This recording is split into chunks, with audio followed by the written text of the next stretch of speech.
Hello student, this is 11th standard Gujarati lesson 2nd Kharima. You can see on page 3 in your textbook. Now we will see the introduction of the લેખક. ખરીમા કૃતિના લેખક છે રમણલાલ દેસાઈ. જોઈએ આપણે એમનો પરિચય. રમણલાલ વસંતલાલ દેસાઈનો જન્મ વડોદરા જિલ્લાના શિનોર ગામમાં થયો હતો. જાણીતા વિવેચક વિશ્વનાથ ભટ્ટે એમને યુગમૂર્તિ વાર્તાકાર તરીકે ઓળખાવ્યા હતા. દિવ્ય ચક્ષુ, ભારેલો અગ્નિ, ગ્રામ લક્ષ્મી ભાગ 1-4, કોકિલા, હૃદયનાથ, હૃદય વિભૂતિ એમની યશસ્વી નવલકથાઓ છે. તેમણે નવલકથા ઉપરાંત નવલિકા, એકાંકી, કવિતા, ચરિત્ર, વિવેચન, પ્રવાસ તેમજ આત્મચરિત્ર જેવા સ્વરૂપોમાં પણ પુષ્કળ ખેડાણ કર્યું છે. મહારાણા પ્રતાપ, નાના ફડણવીસ, માનવ સૌરભ એમના ચરિત્ર વિષયક પુસ્તકો છે. રમણલાલ દેસાઈની નવલિકાઓમાં ખરીમા વિશેષ નોંધપાત્ર બની છે. એટલું જ નહીં પણ ગુજરાતી નવલિકાના ઇતિહાસમાં પણ તેની ગણના થાય છે. તો આ પાઠની અંદર ખરીમાનું વર્ણન કર્યું છે. Let S C again page 3. આ વાર્તામાં શું છે જોઈએ આપણે. Introduction paragraph 2. સમગ્ર વાર્તામાં વાત અપર માની છે, પણ મહત્તા ખરીમાની છે. અપરમાં એટલે સાવકીમાં. વાત સાવકીમાની છે, પણ મહત્વ ખરીમાનું છે. રમણલાલ દેસાઈએ કુસુમાયુધના પાત્રના સૂક્ષ્મ ભાવોનું સરળ છતાં સચોટ ભાષામાં ચિત્રણ કર્યું છે. એકદમ બારીક ભાવોનું ચિત્રણ કર્યું છે કુસુમાયુધ પાત્રનું. સાચા, નિર્મળ, સ્વચ્છ, પવિત્ર પ્રેમની પ્રતીતિ કેવી અસરકારક નીવડે છે તે નવલિકાના અંત સાથે સૌ ભાવકો અનુભવી શકે છે. પ્રેમ સ્વયં ઔષધ છે. સામાજિક જીવનના અનેક વિરોધો અને વિષમતાઓને પ્રેમના ઔષધથી એટલે પ્રેમરૂપી દવાથી મિટાવી શકાય છે. એની પ્રતીતિ, એનો ખ્યાલ આ નવલિકા વાંચ્યા પછી અનુભવાશે. ખરીમા કોને કહી શકાય તે આ નવલિકામાં કુસુમાયુધના પાત્ર દ્વારા સારી રીતે સમજાવ્યું છે. ખરીમા બનવા પ્રયત્ન કરતી અપરમાં એટલે સાવકીમાં એના ચોખ્ખા પ્રેમના ઔષધથી કુસુમાયુધની ખરીમા બની શકે છે. કુસુમાયુધને નવું જીવન આપે છે. પ્રેમનું ઔષધ સામાજિક જીવનની અનેક વિષમતાઓને મિટાવી શકે છે. આપણે હંમેશા કહીએ ને, આપણે એકબીજા સાથે પ્રેમથી રહો, પ્રેમથી રહો. એની પ્રતીતિ આપણને આ નવલિકામાં થાય છે. ગુજરાતી નવલિકાના ઇતિહાસમાં આ નવલિકા એક વિશેષ સ્થાન ધરાવે છે. કુસુમાયુધનું પાત્ર છે આ પાઠમાં. Let S C. નાનકડો કુસુમાયુધ આજે મૂંઝવણભર્યો આનંદ અનુભવતો હતો. On page 3 I am reading the lesson. ગમી જાય એવી સારા કપડાં ધારણ કરેલી સ્મિતભરી કોઈ યુવતી ઘરમાં ફરતી હતી. કુસુમાયુધ તેના માતા પિતાને એટલો વહાલો હતો કે એનું નામ લાંબુ પણ નવાઈભર્યું પાડ્યું હતું. પરંતુ માતા એ પુત્રને લાડ લડાવવા જીવી નહીં. તેને 4 વર્ષનો મૂકી તે સ્વર્ગવાસી થઈ અને ત્યાર પછી 2 વર્ષ વીતી ગયા છતાં એની મા પાછી આવી નહીં. તો કુસુમાયુદ્ધ એના મા બાપનો લાડકો દીકરો હતો અને 4 વર્ષનો હતો ત્યારે એની માતા મૃત્યુ પામી હતી, સ્વર્ગવાસી થઈ હતી. અને 2 વર્ષ થઈ ગયા તો પણ એની મા હજી પાછી આવી નથી. મા ક્યાં ગઈ? કુસુમાયુદ્ધને મોટો પ્રશ્ન છે કે મા ક્યાં ગઈ? એ પ્રશ્ન કુસુમાયુદ્ધના હૃદયમાં સતત રમ્યા કરતો કે મા ક્યાં ગઈ? 4 વર્ષનું બાળક એ સવાલ પૂછે. કોઈ કહેતું એ તો પ્રભુના ધામમાં ગઈ. જેમ કે નાના બાળકો પૂછે ને ક્યાં ગઈ. નાના બાળકો પહેલાં પૂછે કે ક્યાંથી આવ્યો હું, તો કહે છે તને દવાખાનામાંથી લાવ્યો, લાઈક ધેટ. કોઈ કહેતું એ તો પ્રભુના ધામમાં ગઈ. કોઈ કહેતું મામાને ઘેર ગઈ. કોઈ કહે એ તો જાત્રા કરવા ગઈ છે, યાત્રા કરવા. નોકર કહેતો એ તો મરી ગઈ છે.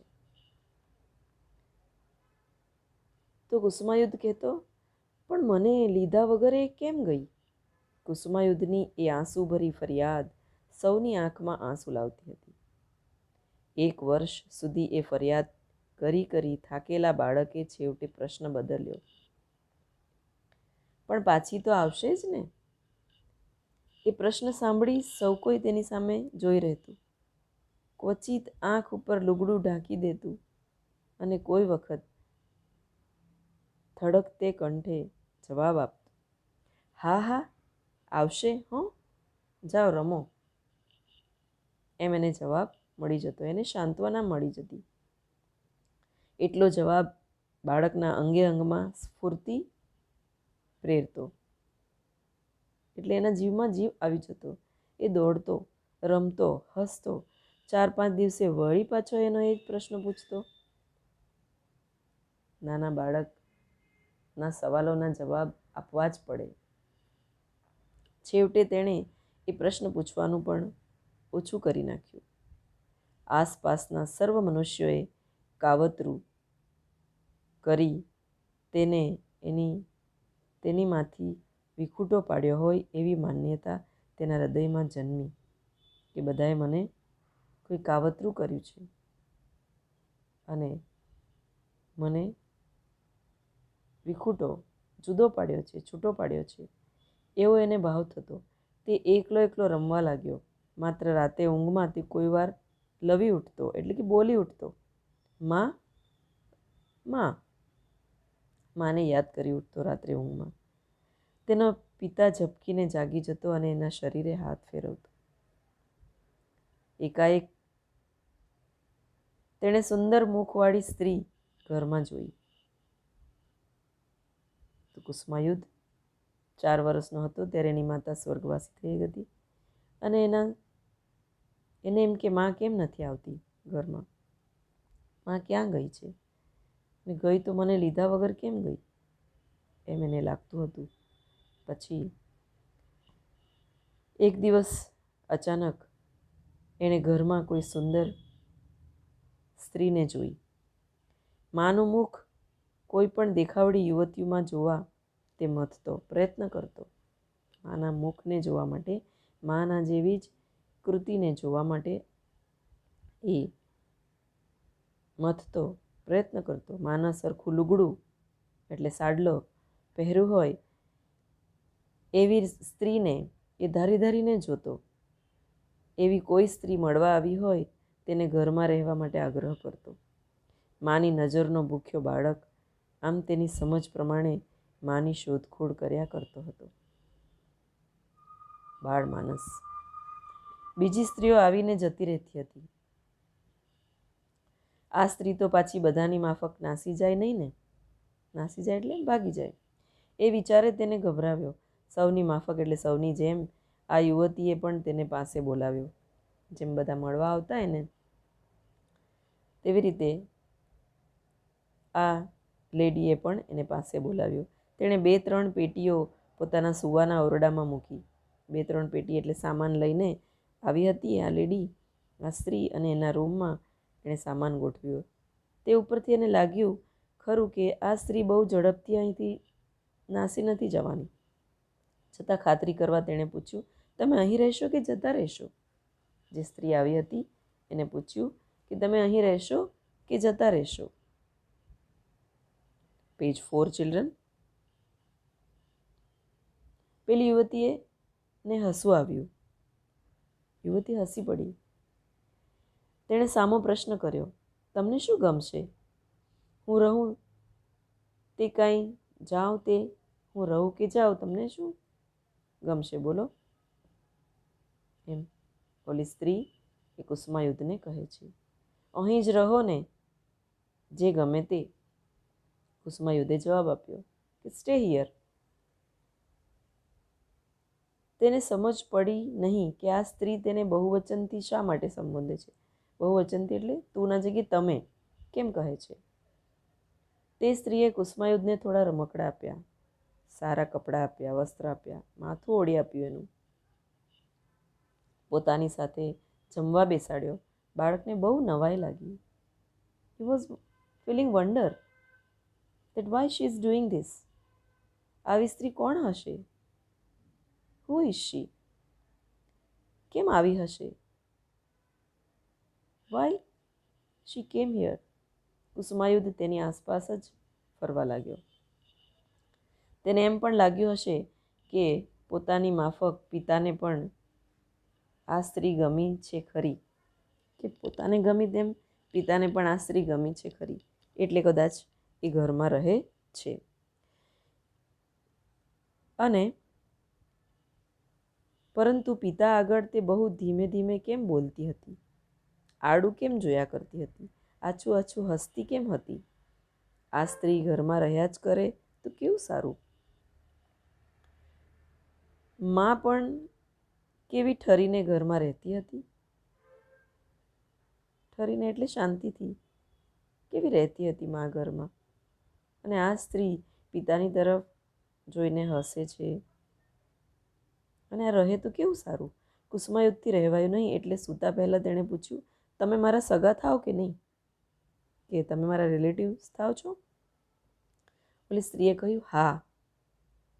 તો કુસુમાયુધ પૂછે છે, શા સગા થાવ છો? કયા સગા થાવ છો તમે? યુવતી સહજ અટકી ગઈ. તેની આંખ સ્થિર થઈ ગઈ. તેને સગપણની સમજ નહીં હોય કે શું? તત્કાળ સ્થિર થઈ તેણે જવાબ આપ્યો, હું તમારી માં થાવ. કે આ બાળકને રિલેશનશિપની કાંઈ સમજ નથી લાગે, નાનો છે ને બાળક, એટલે એણે કીધું હું તમારી માં થાઉં. ઓલી સ્ત્રીએ કહ્યું. તો કુસુમાયુધ કહે છે, માં? કુસુમાયુધના હૃદયમાં અનેક વિચારો આવી ગયા કે સગપણ સાંભળતા બરોબર એને એક વખત તો એમ જ થયું કે માની કોટે બાજી પડું, કે માને હું બાજી પડું, વળગી પડું. પરંતુ કોણ જાણે કેમ એવી ચેષ્ટા કરી શક્યો નહીં, એવું ના કરી શક્યો. છતાં તેણે એ સ્ત્રીનો હાથ તો પકડી લીધો અને પોતાને બે હાથ વડે દાબ્યો. માં કહેવરાવવા માંગતી સ્ત્રી જરા હસી પડી. એ ગયો એટલે સ્ત્રીને હાથ પકડીને દબાવ્યો. પરંતુ એટલું હસવું કાંઈ બસ થાય? શા માટે તે પોતાને ખોળામાં લઈ વહાલ નથી કરતી? ખાલી હસે એટલું બસ? એ મને ખોળામાં લઈને પ્રેમ કરે, વહાલ કરે, સ્નેહ કરે. કુસુમાયુધે શંકા પૂછી, તમે મારા માં થાવ? Are you my mother? બાળકની બુદ્ધિ મોટાને તાવે છે. પરણીને આવી તે પહેલે જ દિવસે એક બાળક આ યુવતીની કપરી પરીક્ષા લેતો હતો કે કુસુમાયુધના પિતા સાથે આ સ્ત્રીના લગ્ન થયા હતા અને એ જ્યારે આવી એ જ દિવસે આ સ્ત્રીની કપરી વિકટ પરીક્ષા કુસુમાયુધ લેતો હતો. તે જાણતી હતી કે મારે એક બાળકને ઉછેરવાનો છે. She was aware. તે જાણીને જ તેણે પોતાના લગ્ન થવા દીધા હતા. પરંતુ બાળ ઉછેર એ માને જ અતિ વિકટ થઈ પડતો પ્રશ્ન અપર માને તો ઘણો વિકટ થઈ પડે છે કે બાળકનો ઉછેર કરવો એ માં જ સમજે. તો આ તો સાવકીમાં છે, એના માટે તો કેટલું કઠિન પરિસ્થિતિ આવી પડી અને તેને પૂરી ખબર નહોતી, છતાં તેણે જવાબ આપ્યો, હા ભાઈ, હું તારી ખરી માં થાઉં હો. ત્યારે તમે મને તું કહીને કેમ બોલાવતા નથી? એમ કરીશ. ઓકે, એવું કરીશ. અને હું તમને શું કહું? બહેન કહેજો. કુસુમાયુદ્ધ બાળકે પૂછ્યું કે હું તમને શું કહીશ? ને કીધું, મને બહેન કહેજો. માં કે બા જેવો શબ્દોચ્ચાર સાંભળવાની એ યુવતીની હજી તૈયારી નહોતી, કારણ કે નવી પરણીને આવી હતી ને. પત્ની તરીકેના કંઈ કંઈ કોડ એટલે સ્વપ્ન તેને પૂરવાના હતા. માં કે બા શબ્દ તો બહુ ગરડો પડે એમને લાગતું હતું. ઓલી સ્ત્રીને પણ ડિફિકલ્ટી થતી હતી. બાળક હતાશ થયો, નિરાશ થયો. એ તેની ખરીમાં નહોતી. નિશ્વાસ નાખી એ ઊંઘી ગયો.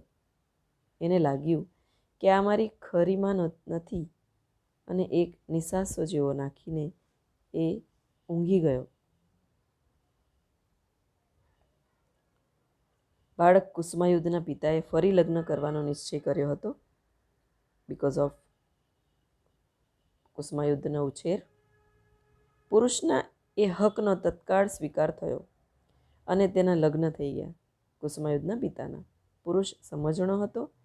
તેણે પરણવા તૈયાર થયેલી યુવતીને કહી દીધું કે ગત પત્નીના પુત્રને પોતાના પુત્ર તરીકે જ તેણે ઉછેરવો પડશે. કુસુમાયુદ્ધના પિતા એ કન્ડિશન રાખી કે મારી મૃત પત્નીના પુત્રને પોતાના પુત્ર તરીકે જ તારે એનો ઉછેરવો પડશે, એનું બ્રોટઅપ કરવું પડશે. યુવતીએ તે કબૂલ કર્યું. શી એગ્રીડ.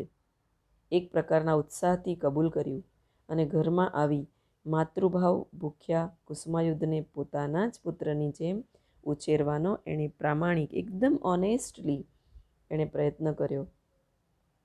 એણે શરૂઆત કરી જેવું નક્કી થયું હતું કે પોતાના પુત્રની જેમ જ એનો ઉછેર કરીશ, એવી રીતે. કુસુમાયુદ્ધ હવે ઉઠશો કે? 7 વાગી ગયા. ધીમેથી તે બાળકને જગાડતી. She has started her duty. હવે માથામાં ધૂપેલ નાખવું જોઈએ. ઉઠો તમે. ધૂપેલ એટલે તેલ, ઓઇલ નાખવાનું. બાળક તેની પાસે બેસીને વાળ ઓળાવતો. હવે નાહી લ્યો.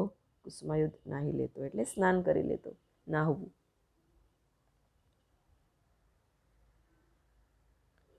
Page 5 children. ભાઈ હવે ઉઠી જાઓ. 2 કરતાં વધારે રોટલી ન ખવાય. માતાની આજ્ઞા પાડી બાળક ઉઠી જતો. એટલે બધા ડિસિપ્લિન શીખવાડવાના અપરમાએ ચાલુ કરી દીધા. બહુ દોડવું નહીં. બાળકના પગ આજ્ઞા થતાં અટકી જતા. કુસુમાયુદ્ધ પણ એના ઇન્સ્ટ્રક્શન માનવા લાગ્યો અને ચીસ પાડીને બોલાય જ નહીં, એટલે કે જોરથી બૂમ પાડીને બોલાય જ નહીં. બાળકના અણુ અણુમાં ઉભરાતો ઉત્સાહ શમી જતો. અણુ અણુમાં એટલે એના કણ કણમાં. બાળકને રીતસર ઉછેરવાની તીવ્ર વૃત્તિ અપરમાની અંદર જાગૃત થઈ ગઈ. એમને પણ, એ સ્ત્રીને પણ એનો ઉછેર કરવાનું ગમવા લાગ્યું. બાળક સુખી અને સારો થાય એ માટે તેણે જહેમત લેવા માંડી, એટલે પ્રયત્ન ઉઠાવવા માંડ્યો, મહેનત કરવા માંડી. બાળક સારો થતો ચાલ્યો, આજ્ઞાધારક થતો ચાલ્યો, ઓબિડિયન્ટ થતો ચાલ્યો. પરંતુ તેને ખરેખર શંકા થવા લાગી. બાળક બધું સમજવા લાગ્યો. કુસુમાયુદ્ધ માં આવી હોય. આકાશમાં ઉડતું કલ્લોલતું પક્ષી એકાએક આજ્ઞાધારી વિમાન બની જાય અને જે સ્થિતિ અનુભવે તે સ્થિતિ કુસુમાયુદ્ધની થઈ ગઈ. તેના કપડામાં સ્વચ્છતા આવી, એની ગતિ, એનો વેગમાં સ્થિરતા આવી. ગૂંચવનારા પ્રશ્ન પરંપરાને બદલે ડહાપણભરી શાંતિનો એણે સહુને અનુભવ કરાવ્યો.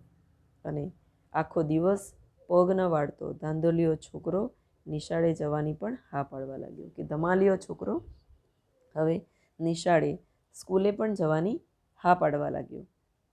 માત્ર એનું શરીર સુકાતું જતું. એ અપર માં સાથે, એની નવી માં સાથે એડજસ્ટ થવા લાગ્યો, એની ઇન્સ્ટ્રક્શન સમજવા લાગ્યો. પરંતુ એના મનમાં હજી પણ ઘણા બધા પ્રશ્નો હતા. સ્કૂલે જવા લાગ્યો, પરંતુ એનું શરીર સુકાતું હતું, એટલે કે ચિંતિત હતો. અને આ ચિંતામાં ને ચિંતામાં એ નબળો પડતો જતો હતો. શરીર સુકાતું જતું હતું એટલે નબળા પડતા જવું. ચિલ્ડ્રન, આગળનું લેસન આપણે સેકન્ડ વિડીયોમાં જોઈએ. Thank you.